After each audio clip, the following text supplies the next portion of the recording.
formidable. You are my love, very, very, very, véritable. Et je voudrais pouvoir un jour enfin te l'écrire dans la langue de Shakespeare. My Daisy, Daisy, Daisy, désirable. Je suis malheureux d'avoir si peu de mots à t'offrir en cadeau. Darling, I love you, darling, I want you. Et puis, c'est à peu près tout. You are the one for me, for me, for me, formidable. You are the one for me, for me, for me, formidable. But how can you see me,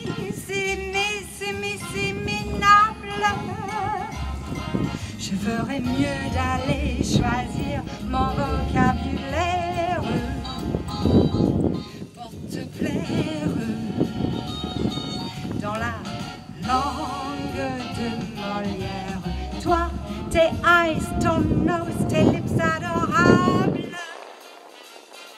Tu n'as pas compris, tant pis, ne t'en fais pas et viens-t'en dans mes bras. Darling, I love you, darling, I want you.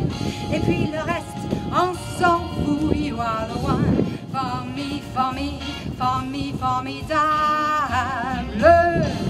Je me demande même pourquoi je t'aime. Toi qui te moques de moi et tout avec ton air. Can I, how can I love you?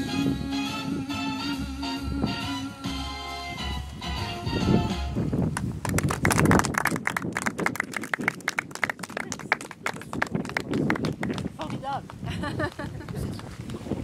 Bon, alors là, nous avançons, donc nous sommes là un peu sur la partie surélevée, puisque on est sur la vase et que le point donc va être choisi et donc il va falloir faire une levée de terre. On imagine une levée de terre en grand V sur laquelle vont être posés des canons. C'était le premier fort. Protégé par du bois, mais c'était une levée de terre avec une batterie basse et 15 canons posés là-dessus qui étaient donc pour viser des coques de bateau s'il y avait une attaque et éventuellement des petits boulets à ramettes qui étaient pour viser les voiles et les mâts des bateaux si ça arrivait par là. Puisque là, il ne sortait que des coques de bateau. Et là, pouvaient arriver des vaisseaux entiers. Voilà, donc on imagine ça, cette levée de terre qui n'a pas pu, bien sûr, résister tellement aux assauts de la mer et des tempêtes. Donc il y a eu pas mal de dégradations. C'était très difficile à entretenir et finalement il a été décidé de construire un mur d'escarpe en demi-cercle qu'on va retrouver ici, qui a été amélioré à une deuxième époque au moment de Napoléon, puisqu'il y a eu plusieurs étapes. La première étape, c'était décider de faire un rempart en demi-cercle au plus près de la Charente, au plus près du fleuve Charente, de 5,60 m. Et puis il va être à nouveau lui aussi abîmé, le fort va être déclassé et va être, grâce à ce qui va se passer sur l'Index, vous savez que le fort de la Rade a été attaqué, enfin l'Index a été attaqué par les Anglais en 1757 et le fort de la Rade a été détruit. Et à partir de là, ils ont commencé, l'état-major et la marine s'est remobilisé pour l'entretien des forts et ils ont recommencé à s'intéresser au fort de protection et donc à réparer le mur. Ils ont refait un mur d'escarpe avec cette fois-ci des embrasures. On voit ici qu'il y a 15 embrasures pour les canons. Donc là, il y a une envergure de 8 mètres, de 4 mètres, et c'est donc l'envergure d'un canon pour qu'il puisse être dirigé pour viser les coques. Voilà, donc en fait, le fort La Pointe n'a jamais été attaqué, aucun des forts n'a jamais été attaqué à part le fort de la Rade, et qui a été reconstruit bien sûr. Voilà. Donc là, on a cette période-là, ici, vous n'avez plus de canon. On n'a plus de canon. On en a retrouvé un dans les années 80, on en a retrouvé un là-bas. derrière le rempart côté sud-est. Et en fait, je ne sais pas ce qu'il est devenu ce canon. On était enfants, parce que moi je venais ici quand j'étais petite. Et voilà, je ne sais pas ce qu'il est devenu. Mais un grand canon, un long canon, je pense que c'était un des canons qui était là. C'est sûr.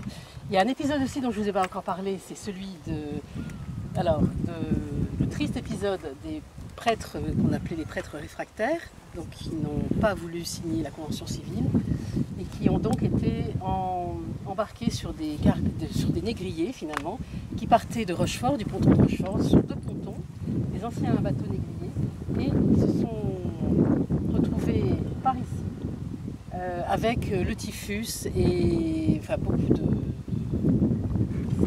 prêtres ont été malades et sont morts et donc ont été jetés par-dessus bord. Donc beaucoup de prêtres ont été recueillis par les personnes de bord des barques et de l'île Madame, et il y a donc un pèlerinage pour ces prêtres-là, oui. Tous les ans, fin août, et on voit une grande croix en galets, oui, voilà, en galets de l'île Madame. Et il y a aussi quelques prêtres qui ont été enterrés du coup derrière aussi le mémorial. Oui, là-bas il y a un mémorial. Oui. Il y a une grande croix qui fait, voilà, il y a un mémorial pour ces prêtres qui ont été souvent dans des très mauvaises conditions et surtout sans respect pour leur corps, puisqu'ils ont été balancés par-dessus bord. Enfin, est-ce qu'ils pouvaient faire autrement puisqu'il y avait le typhus? Enfin, c'était compliqué. En tout cas, il y en a quelques-uns qui ont été enterrés aussi par là, derrière le fort. Bon, et puis pour revenir sur la Charente aussi, elle était intéressante pour apporter et pour transporter le bois, la pierre qui venait du Limousin, de la Dordogne, qui étaient donc des pays, des régions beaucoup plus riches qu'ici, où c'était assez pauvre, hein, en Saintonge et en voilà. Donc, si on revient